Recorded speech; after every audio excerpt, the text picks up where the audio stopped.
Guys, welcome to Beyond the 90, episode 3. I've got Neil and Ant with me this week. You right, Neil? Hi, James. Yeah, not bad yourself. Yeah, not too bad, not too bad. Been a strange week, working from home as usual. Ant, how are you? Yeah, I'm good. Looking forward to this as usual. Cool. This week's podcast, we're going to look at strikers. The usual, a reasonable price one and one probably astronomical price one. Before we get started, guys, I thought we'd just look at some of the rumours that are flying around this week. First one, we're about to sign Christopher Ajer from Celtic. What do you think to that, Ant? It's a strange one because he's obviously worked under Brandon Rodgers before, and what you hear about him is very positive in terms of very good defender, good on the ball, and huge potential. But he's playing at Celtic, which is obviously a lower level from the Premier League, and would he be able to step up? So it's a difficult one to know sort of how well he would adapt to the Premier League, but he does look like a promising talent. You're right. I think for me, there's comments been flying around. He's the next Van Dijk, but did we not hear that about Benkovic? This is my only issue with it. Everything that's been said about this bloke, everyone said about Benkovic. Yeah. So I'm not sure how good he is, if I'm perfectly honest. I'll And tell you 22 one. million, Yeah, he is go in for it it. though, so you could coach him. Sorry, Neil. No, I was going to say the one thing he has got on his side that we are kind of missing is he's 1 meter 96, so he is pretty tall, which means hopefully he'll be good in the air. I've not actually seen many matches from him, but for being that height, especially in the Premier League, that's quite a distance over even the other centre backs. So that physical presence from corners and from set pieces will be really useful. Yeah, and Yeah, we that's something. discussed. Sorry, and I was just going to say we discussed this the other week around. Since Maguire went, we haven't really got that target man that we aim for at corners. Maybe this is the answer. Yeah, definitely. Do you think he'd be the long-term replacement to somebody like a Johnny Evans then? So we get Siontu trained up to a good level, and then he'll do the same thing. He'll be in if you play Champions League, he'll play some games there, get to know the squad a bit, and then as Johnny Evans gets older and fizzles out, kind of like he did to Wes Morgan, we've got the new talent in Ajer coming through. I don't think personally we can go and say that's their position, that's their position. We need a massive squad, and we're going to have to use rotation every single game. Otherwise, we're going to struggle if you want to go to Champions League. So I think he's going to have 3 defenders that he can rely on at any one time. Okay. So the difference is coming from the Scottish League, coming up to, especially with a team like Celtic, where it is just a one club team and pretty much the entire league. We've seen players that have not adapted to life in the Premier League well. This is my only issue with him as well, as you were saying. I don't think it's worth comparing him to Van Dijk because he is kind of a 1 in a million player. So from there, the question is, do you think he could adapt well to the Premier League? I think so, if I'm honest, because I've seen that AC Milan are after him as well. So I think he's sought after. So I think he might be ready. He's obviously played a few games in Europe for Celtic. So the Europe ready. So I think if you do get him, it's only a good thing. He's 22 years old. Him, Evans, and Cags might rotate a bit. But I think going forward, that's brilliant because it's good to have, even if you've got a 22-year-old to bring on at that pace. We know how fast the Premier League is, can be helpful. I know it worries me a bit when Wes Morgan comes on because he hasn't got the pace anymore. Could do, yeah. What do you think, Ant? Yeah, I think you've covered most of it, but it's mainly just about if he can adapt. But he's got the age on his side, and I think if he doesn't have too big a role in the first year where he's only played as rotation, that could be really big for him. So he's not sort of dropped in at the deep end and has time to adapt because it is undoubtedly a step up from the Scottish Premiership to the Premier League. Yeah, and I think it's good that he's got Champions League experience, even though I think in recent times Celtic haven't done too well. But it's good that he's got the opportunity to kind of lay back a little bit. Obviously, we're going to, as James was saying, we can use him for rotation and stuff a bit more, but he's not going to be the main focus, especially coming into it. So maybe give him 6 months to probably bed in and see what he can do from that time. Like, for example, so from that, if we're going for him, it looks like Benkovic is kind of out of the question because it looks like he'll be put down to 5th position or whatever. So it does seem like a sensible transfer so far. But we'll see. It depends on the price. But I think Celtic aren't the richest club in the world, so we could get him for a bit of a steal. Do you think? Yeah, and Yeah. as well with Celtic, with all of the sort of obviously everything that's happening at the moment, they're not going to be in the best of positions anyway. So if we can almost lower the price even more, I know it's going to be harder when you've got clubs like AC Milan looking at him, but I think there's definitely a bargain to be got with him. Yeah, I think you're right, if I'm honest. So the other rumour is William Carvalho. I think, and I'll be honest, used to be a good player. He's been injured for I think a long time with muscle problems. And the thing for me is he's another Ndidi. He plays defensive midfield. How many defensive midfielders do we want? For me, I think this would be a good signing. This is where I'm going to disagree with you, because last week I mentioned Calvin Phillips as a holding midfielder who's sort of a playmaker at the same time, which indeed he's not. Carvalho is obviously a holding midfielder, but he's a completely different type of holding midfielder to what Ndidi is, who would be able to break sort of the lines with his long range of passing and his ability on the ball. His stats. Let's look at. If you look at his stats for this year, played 9 games, 4 yellow cards, 1 red card. Mm-hmm. He's hardly played and he's been injured a lot this season, so I'm not sure what will that do to his price. Probably knock it down. I think it's a difficult one though. It's a difficult one because he obviously has had injuries this year, but there's clearly a good player in him. You don't get linked to PSG, Bayern Munich, and all of the clubs that he's been linked to whilst being a poor player. Yeah, totally agree with that. I know he's nearly 30 as well. Isn't he? He's what? He's 28, I thought. That's near to 30, isn't it? So he's got 2 more years to get there. But yeah, I just looked at his record this year and I thought someone that's only played 9 games in the 1920 season, and he seems to have a lot of injuries this season, so hopefully it's not nothing too serious. But I just thought if you got Ndidi, I think Hamza will get there eventually. Maybe he's that kind of stopgap until Hamza gets there.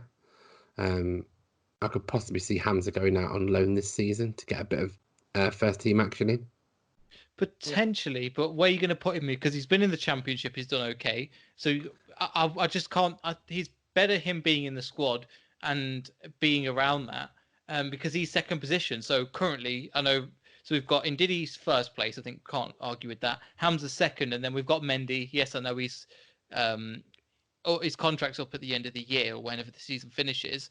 Is up at the end of the year, but we've still got 3 players in that position. There's no point in really adding a 4th. As you were saying, if he's injury prone as well, that's something that we can't really have. We've got injuries. Mendy kind of is injury prone, so we've got enough people in that position, and it's not. If we decide to change to something like 3 at the back or something, it's something that centre midfield is less necessary for. So I can't see the point in doing it. I think it's kind of a media spin because I personally can't see him play for the team because we've got better players, and also let's not remember that our ethos is buying young players, training them up, making them better, then potentially moving them on. He works in the opposite way to that. I know we've mentioned Coutinho before and he's been linked, but for the same reason that he wouldn't come in, he's played at the top level and now he's kind of not on his way down, but he's coming off that, and it's not really matching the values that the team has. Whilst I see the point you're making, at the same time, we can't just buy young players, because one thing I do think that we lack at the moment is a bit of experience and stuff. And I did a bit of research because I did a video on my own personal channel about William Carvalho. Is the fact he's captain of Sporting when he was at Sporting Lisbon. He was a captain there, and he's got a lot of European experience. So he could be brought in as sort of a leader and someone to guide a lot of the younger players through European competition. I think give it a couple more years, and I think we'll have that player in Ndidi. He might move on or whatever, but I think he's bearing in mind he's been a consistent player in the squad since 2016. Now 4 years in the squad to kind of lead. He's getting better every year in that position, so I can only see him getting really better and better. And then, even though he might not be the oldest, if you just from watching him, he plays like a player that is actually older than he is. So I don't think that leadership is necessarily a bad thing, but I can't see it happening from. I can't see it happening because I think we've got that in Ndidi, and I wouldn't see any point in bringing him in for that purpose because I think Ndidi will do the job more than enough. I'll see the point you're making about Ndidi. There's a couple of things that he's obviously exceptional player, but he's right now at this point he's still a young player, and I agree in the future he will be a good leader. But right now he's not that player yet to lead the squad and sort of have the experience. And then when you look behind Ndidi in the depth that we've got, there's a real drop off in between Ndidi and Chowdhury in terms of the sort of quality, which was evident when Ndidi got injured. Yeah, sorry, go on, James. I know you want to say something. Yeah, you're both bringing up good points. And as we just said, that Ndidi's not going to play every game. If we're in the Champions League, he is not going to play every game next season because he'll burn out. Yeah. So I think you're going to need opposition at every single position probably next year. Is Carvalho the answer? I don't know. He'd come in and do a job. But I think these are the kind of great choices that Brander's going to have next season. Is who does he bring in? Who does he drop? Who's in that 25-man squad? Because you will be expecting that most of that 25-man squad will play because they're going to have to play. And I think currently that's where we struggle a lot, is we don't have that depth. So if someone gets injured, it's kind of, well, who do we bring in now? Yeah, and when you look at the top teams, I don't want to compare us to the Liverpools and Man City, but if you look at them, they've got 2 top players in every position. And for us, we've got a great starting 11, but beyond that we've got, 2 or 3 subs that you could bring in that, say, really add something. But beyond that, there's not a lot. Yeah, and if you want that top 6 cemented for year after year, then you need to do that. I mean, look at Man City. Mahrez comes off and Raheem Sterling's running at you. Yeah, exactly. But also, this was a problem right back when we went to the Great Escape season. We've not really had a sub, but I think what they're doing is they're doing it the right way and building the squad slowly through this. So, for example, our subs this season compared to when after the year after we won the league, is miles better. The players that come on, make an impact, and that understand the ethos more, and you could see, right, okay, we could get a goal from this. We can get a goal after 90 minutes. Players like Iheanacho, for example, it's a great example of somebody that can come off the bench and actually win us the game, which we genuinely didn't have when we won the league or after that. So we are getting there. Yeah, I agree with you. We're definitely heading in the right direction, but it's about, as we said, building the squad, not just for starting 11. I think we've tried that in the past as well. We've tried to bring in players like Silva, like Slimani, and spend big money on them and get like quality European signings, and it just hasn't paid off. I think Silva's a bit of an unfortunate one because I still think if his transfer didn't get so messed up, I still think he could have been a good player for us. But yeah, we've tried it before, but I think just because it hasn't worked before doesn't mean we should sort of not try it in the future. Yeah. That's what the scouting team will be looking at, is who can we bring in, where will they fit, and it depends on what the plans are for next season. I think it'll be tough at the minute because you don't know where we are next season. I mean, we could go back behind closed doors and start off at pace and do really well. We could come back behind closed doors and lose every single game. You just don't know how the players are going to react to what's happened. Because they've not been playing, they've only been doing light training. So I think when we go back, I think it'll be difficult because the fans will just expect us to hit the ground running straight away. But I don't think we will. I don't think most teams will they? No, it's going to be strange and different, but I just hope the sort of we haven't. I think we will be affected by it slightly. Well, everyone will, but I just hope that we don't become more affected by it than others because of the position we're in.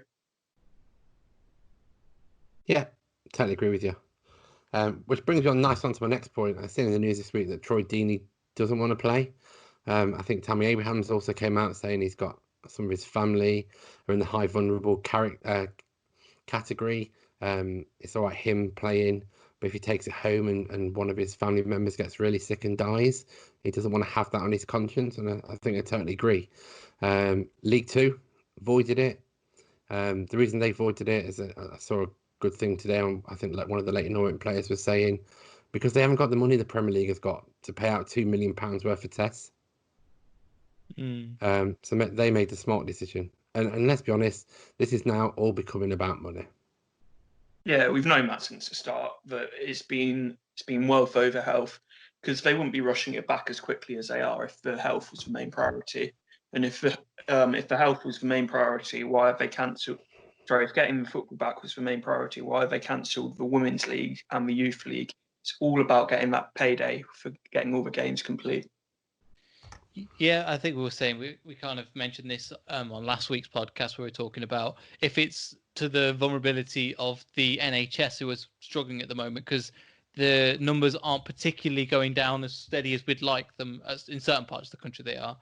But yeah, especially if it's a black or ethnic minority player where they are more at risk, it makes that decision a lot harder. And I think reading about Troy Deeney's situation because I can't bring this home to my family, which I totally understand. So again, it's going to see what's going to be more relevant because I've seen that the Premier League have a bit of rumor that they've potentially said that you're going to do cuts and stuff to as there will be less rights and less money in the television rights. There'll be cuts to the players' wages and stuff. But I think that again, the players aren't worried that much about the money. It's more about the safety of the family, and they can't have that other conscience, as James was saying.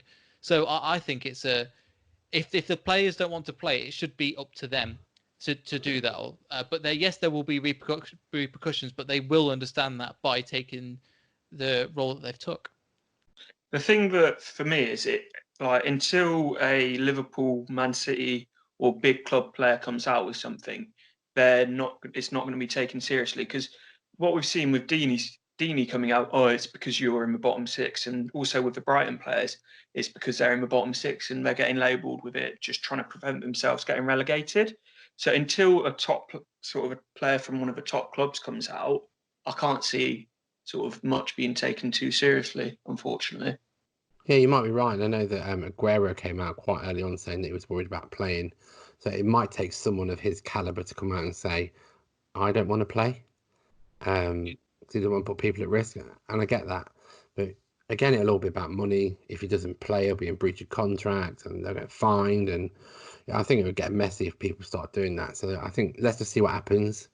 Anyway, let's carry on. Spoke a lot about rumours, COVID-19. So let's talk about striker options. Ant, who was your reasonable one? Oh, I've been looking forward to this one. Alfredo Morales from Rangers. I absolutely love the guy. I know he's a bit of a nutcase. Gets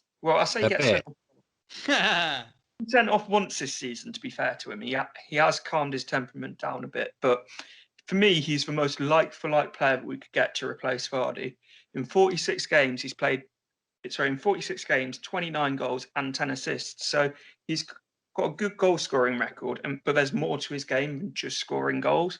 He's great linking up play, and quite often, like you see Vardy does, sort of drops down into that left-hand channel down the left wing. He's quite similar in the fact that he does that as well. High intensity player. I just think he would be sort of the perfect replacement for Vardy. Yeah, maybe right. The only thing I will say is we just spoke about a Celtic player and then you want a Rangers player. I don't know how he's going to perform in a league like this. Yeah, that's true. And it is a bit, as we were saying before, it's a big step up. But he again is only 23. So if he was to come in and then, almost as we're saying with Ajer, play sort of a rotation role this year, and then as Vardy fizzes out in a similar way to Johnny Evans, it could sort of be just a natural progression through of him becoming the main man. It seems like a good idea. I think one of the issues that I was going to say is that couldn't somebody like Perez, that's got Premier League experience, that's currently in our squad, play a role like that already alongside another striker like Iheanacho? Surely they would be a good pairing that's already in the squad and that could help them feed the goals and also score them themselves. Yeah, but even if we go with Iheanacho as the main man, then we're still going to need someone behind him for backup, particularly if we're looking to stay in Europe for the next few years. I think with Iheanacho and Perez, they haven't got what I would call the assassin striker touch. Their conversion rates are not the best. You need a striker that's going to score. Morales, yes, he scores, but he seems to take a lot of his chances, and I think that's one of the things that's impressed me. Yes, he's a bit of a hothead. But having said that, Stevie G has got him playing a lot better than he was the season before. Yeah, and you got to feel like if he came in to play under Brendan Rodgers, the development would be even more than what Gerrard's done. Because as well as Gerrard's doing at Rangers, he's a very unexperienced manager, and obviously Brendan Rodgers is very experienced in improving young players, young promising players. So for me, it seems like it would be a good step up for him to come and play at Leicester, play European and Premier League football. Yeah, no, I think you're right. I think good choice. My only thing I thought about him is apparently he's quite a big character in the dressing room at Rangers. Would he clash with Vardy's Caspers in our squad? That'd be my only worry. Is how could you control the person? We've seen that at Man United with Pogba. Just tried to take over and everyone rejected him. So I think that'd be my thing: is how can you kind of take him under Brendan's wing, but make sure his big attitude doesn't come out, which you can do. Yeah, Seen it done many times before. It's hard to know though, because you hear all these reports about the dressing rooms, and half of them aren't true, kind of thing. So I don't want to say he's got a bad attitude before he, like, hypothetically, if we did sign him, you'd want to give him a chance and stuff. And hopefully, him and Vardy both being hotheads it would be a beautiful partnership of pissing everyone off in the league instead of pissing each other off. Yeah, and I think, don't get me wrong, it'd be funny to watch. You probably, I don't know. I think it's one of the things. If we get him, it'd be great. Let's see what he can do. It'd be a fan's favourite straight away. Fans to get behind him because of the way he is. So I think only time will tell with that one. Neel, going across to you. Who was your reasonable one? So for this instance, I've gone for Fernando Llorente, which is pretty much the opposite to what Anthony's suggested for his reasonable person. The reason why is that for a while now, we've not had that aerial threat. So Llorente, even though he's getting a bit on and he's getting a bit old, he won't mind sitting on the bench as he did for Tottenham a couple of seasons ago. And the fact is, he's that guy that can come on when Iheanacho hasn't worked, when Vardy hasn't worked, and you just need a big striker in the box, and then somebody like Albright can just whip the balls in. And it's as simple as that. We've seen it with Slimani, where he just at times he couldn't get his head right, couldn't get his feet right. And we thought that was the next solution to somebody like an Ajoa. And for what he is and what he's played and the experience he's got in the Premier League of playing both in the Champions League and being the main striker, he can do a really good job. The only issue I'd say is that he's slightly older. But again, as you were saying, it's something that we need in that position up top. And also somebody that's got this experience of playing in multiple leagues around the world, around Europe, playing in Europe as well, would be ideal signing, just because for the last 10, 15 minutes, we've got that backup that we know, right, we can just stick it on his head and it will go in the back of the net. What are your guys' thoughts? I don't know what to say to that. To be perfectly honest. I've got a few things that I was thinking about with it, but I can't see Brendan Rodgers changing it. Like, I agree with the sort of idea of changing last 15 minutes and stuff of the way that we play, but we've seen it even when we've been sort of 2-1 down to teams or goal down, and even in the 80th minute, we still play the same way from the first minute to the 90th. So I can't see Brendan Rodgers changing sort of the style that we're playing, because even when he was at Rangers, Celtic and Liverpool, it was always very similar style of football of keeping the ball on the floor. So I see the idea, but I just don't think it would be what Brendan Rodgers would be looking to do. No, I think you're right, but I think we do need that aerial threat because we're not getting it as much from Johnny Evans and Soyuncu. And we have scored a few from corners, but there's definitely an opportunity where we can score more. And Llorente has one of the best records when it comes to heading the ball, and that I've seen as well. So when his time at Swansea and at times at Tottenham as well. So that's the reason why I'd add him in. And also, he'd be a good squad player for that. And his ego is not too big. I think he'd get on with the players we've currently got. And again, if for a couple of years, do you know what? If Crouch hadn't retired, I would genuinely consider hiring somebody like Crouch for that same reason, just to get your head on. You know what you're going to get. He scores brilliantly. He's not too expensive, and he'll just play a really good part. The one other point, I see what you're saying with that, but I had is surely with Vardy aging and probably fizzling out, the last thing we need is to have two strikers in the same position fizzling out. So then we don't have anyone coming through as a sort of a transition. Yeah, but it's more of a last minute thing rather than a this isn't working right. We'll try the big striker up top, because as simple as it sounds, and I know people don't play it too much at the moment, defenders aren't that big, and if you get that physicality on them, I think we could definitely improve that with Llorente squad. I definitely see the point you're making. I wouldn't be against getting a target man. I'd just think it'd be a good idea to get someone slightly younger, potentially Mitrovic from Fulham or someone like that. If you're going to get a target man, you need to play with it. You need two wingers that can whip a ball in at pace on his head. Yeah. Barnes cuts inside a lot, and Perez doesn't whip a ball in. You'd have to buy some quality wingers that can provide that. Yeah, but you could use players like Maddison and Tielemans that could pinpoint a ball quite easily as well. So you've got that option in there as well. If they could push slightly further forward and provide that width and the ability to get a ball in, which they can do, you've got players like Ricardo and stuff that can overlap. So that would be brilliant as well. So I think they do have the option of that. It's not as... I get it with Albrighton, and he's coming towards the end of his time, I think, here. But looking forward to it, I do think we have the squad to be able to accompany that. We've got Slimani, does exactly the same thing. But he can't sort his feet out, and also he's not He's scored brilliant in the Premier in the League. air. He's brilliant in the air. Well, he wasn't for us, and he's actually... We weren't giving him the ball in the air. We given him plenty of opportunities with the ball. Albrighton was on, swinging balls in. He couldn't get his feet right and couldn't get his head right. I think it was just too pacey for him. I just don't think it would do any good in our team. Our team is not about whipping the ball in. Brendan Rodgers always said we don't have a plan B for a target man. And even at Liverpool, he never had a target man. Yeah, I can see, but I still think that's something that we've lacked for a while, and I think it could do really well in the squad. Who have you got, James? Tammy Abraham. Could have bought him 2 seasons ago when he was on loan. Probably should have done. Be great in a swap deal with Chilwell.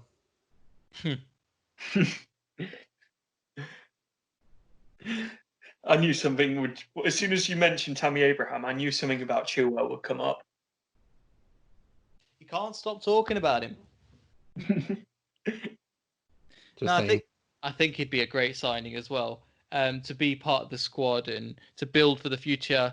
But I can't see him being let go by Chelsea. They blatantly see him as the future. That's why he's given so much game time over somebody like a Giroud, or when they've had players like Higuain in, or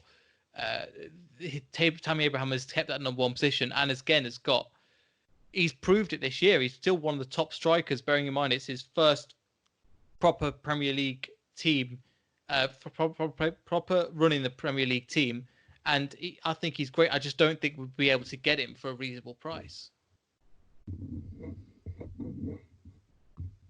Possibly not. Right, let's go on to the extravagant choices. Ant, who have you got?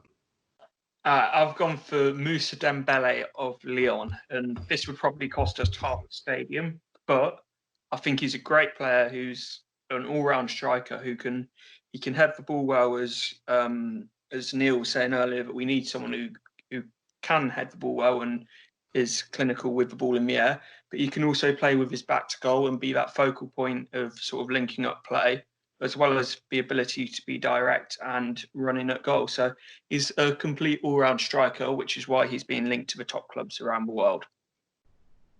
Played for Fulham as well, didn't he? He did, and Celtic. Yeah, I think he was, from what I remember, he was youth at PSG and then he went to Fulham, didn't he? And then Celtic. Yeah, and tore it up for both Fulham and Celtic, and then has carried that on at Lyon.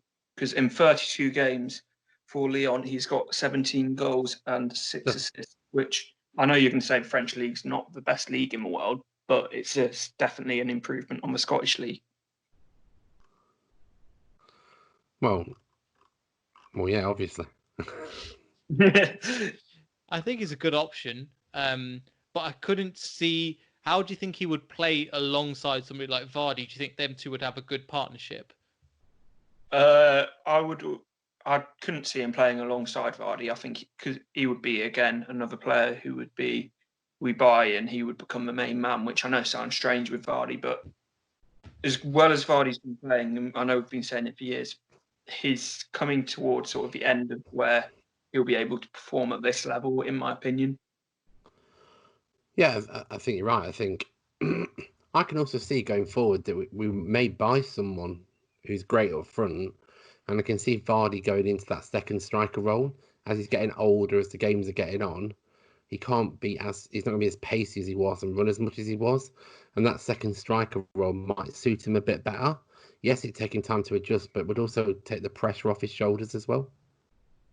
Yeah, definitely see it. It's just obviously with Vardy, he would have a lot to learn with playing a second striker in terms of the way that he links up play, because that is one weak point to Vardy's game, is the way that he links up play isn't the best. Do you know, I disagree. I think he's actually quite good at it. But the thing is, he's done it before when we were in Championship, when he's playing alongside Nugent, and then he did it as well when we played the 3-5-2 formation as well. I think he can play that role quite well.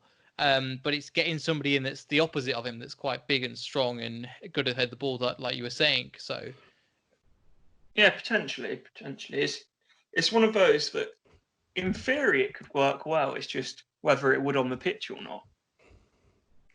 Yeah, and I think beyond that as well, even with working on the pitch, I think Jamie Vardy's quite stuck in his. He knows what he's doing, but this year he wants to go and challenge and carry on and play that role where he can hold up the ball. But Brendan Rodgers has advised him, look, you've got all these young players that do all the running for you. Your job is to stick it in the back of the net.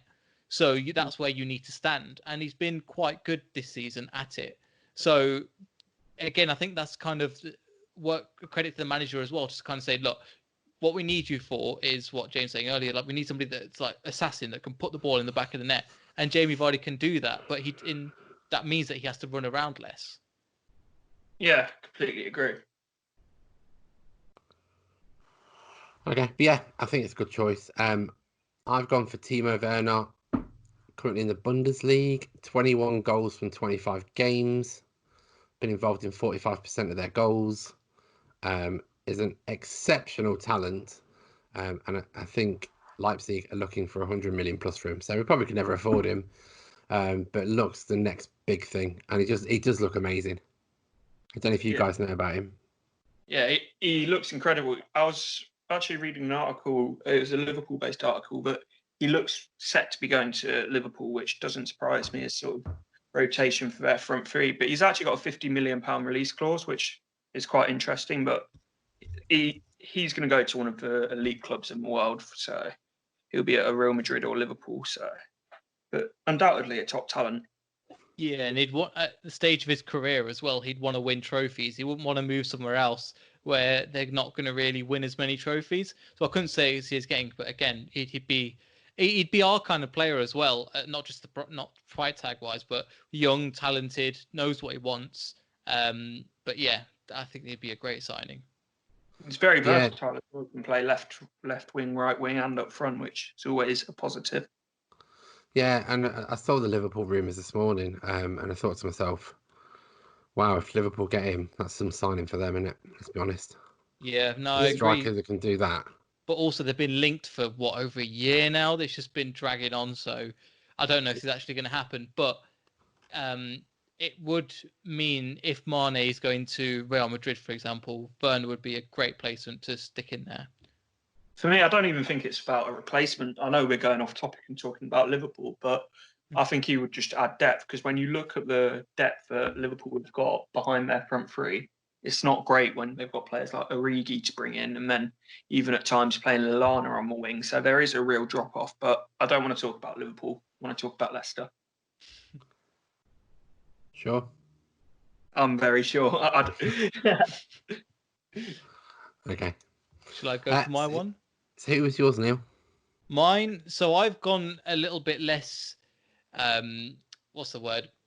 A little bit less ambitious than you guys. I've gone for Jimenez from Wolves. So the reason why I decided A to stick with the Premier League is A, I know it the best. B, Wolves play a very similar game to us, similar formation, similar values, similar tactics. And if we're looking at a long-term replacement to somebody like Vardy, a great player would be Jimenez. A great overall number 10, can hold the ball up really well, has a fantastic eye for goal, has the ability to just get past the player if he needs to as well.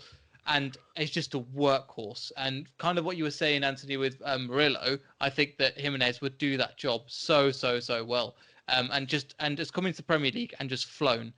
With a team that, again, is working for him and a team that plays on the counter-attack.